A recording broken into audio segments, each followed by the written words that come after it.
So you pay with your credit card, and here's your receipt that you get. Tiger beer, $4. Bunch of grapes, $5. Karaoke girl for 1 hour, do whatever you want to her, $3. That was the voice of Don Brewster from the documentary Nefarious, Merchant of Souls. I'll get back to his story in a bit, but first I want to tell you about the motivation behind this painting. A good friend of mine, David Punamanil, founded an organization a few years ago called Lighthouse Voyage. Him and his incredible team, through partnerships with other organizations across seas, work to rescue women and children caught in trafficking in India. Lighthouse believes and champions the arts as a way to inspire the public and spread awareness, and every now and then they host these galas featuring local artists' work, which is then auctioned off to raise funds for the work they do across seas. I met David a few years ago at one of these galas and had the chance to hear about what inspired him to create Lighthouse and learn more about the very real atrocities happening in our world. Now, Lighthouse's mission is no small task, and it's definitely no small problem. Slavery isn't dead. In fact, it's very much alive. Experts predict that there are over 40 million people enslaved today across the globe. 71% are women and children, and 22% are in the sex industry. Slavery comes in many forms, forced labor, human trafficking, debt bondage, child labor, forced marriage, and so much more. The saddest part of all this is that while there are cultural and governmental enablers at play, the biggest engine of slavery is money. In fact, in terms of profit, human trafficking is ranked as the third largest international crime industry, just behind drugs and arms trafficking, pulling in $354 billion annually. It's hard to lean into such an overwhelming problem, but the apathetic alternative will only make things a lot harder in the long run. People nowadays say, oh, well, if I lived in the early 1800s, I would have been an abolitionist. But would you have been? I don't know if I would have been. It's easy to pick sides when we look back on history, but it's difficult to make a stand in our real world when our beliefs and our actions will directly impact us. But that said, here's our chance. Slavery is real. The parallels between the early 1800s and now are strikingly similar, and there's more slaves today now than when the Abolition Act was passed in 1833. Now, I'm not saying we need to drop everything and go to law school or get into politics or start a new foundation. Some people are called to that and they can fill those positions with excellence. But the good news lies in us, you and me, the laymen of our society who aren't directly engaged in the issue. Because we can mobilize the power and resources of the masses to help directly affect practical change.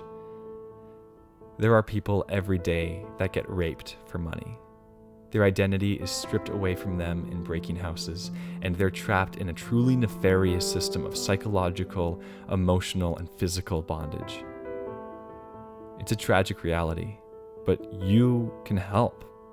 You can help save these women and children. Even if you can't bid on this painting, you can donate $5, $10 to Lighthouse or another anti-trafficking organization. In fact, this painting was funded by some really incredible people around me who gave $5 or $10 or $15, and now this painting will be auctioned off for so much more than that. So every bit really does help. Here's the end of Don Brewster's story. We did some work, some undercover work for IJM. In a karaoke bar in Siem Reap. We went in, 200 to 300 girls waiting for us when we get in there, big numbers on their chest. You just pick whatever girl you want. And it's a weird feeling. It's almost like the girls don't know how to feel. Like, please, oh God, don't pick me.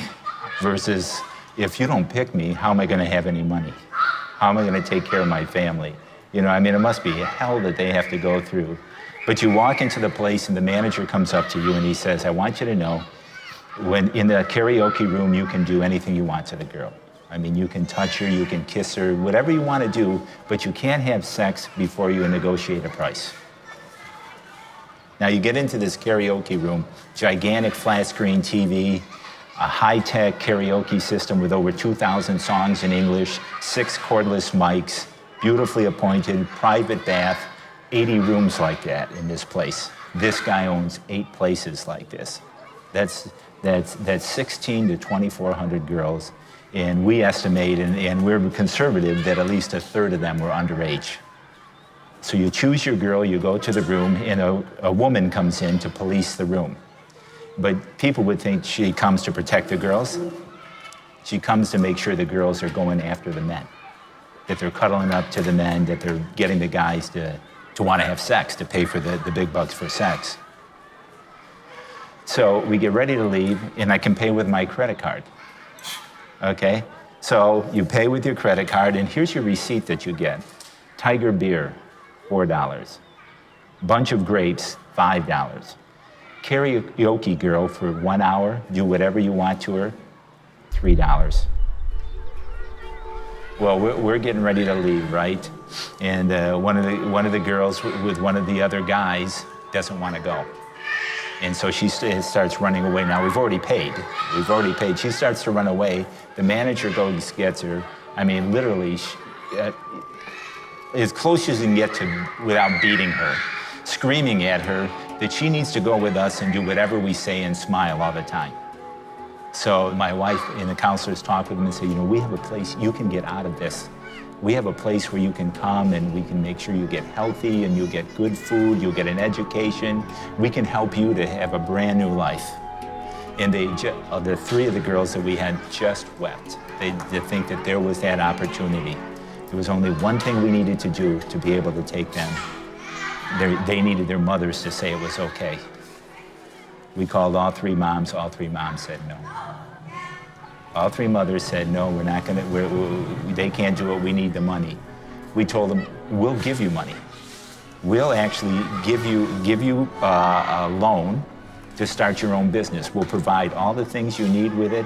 We'll provide you training and everything you need to start your own business, and your daughter can go get a great education, and when she's done, she can earn way more money, and she'd be in a way better situation.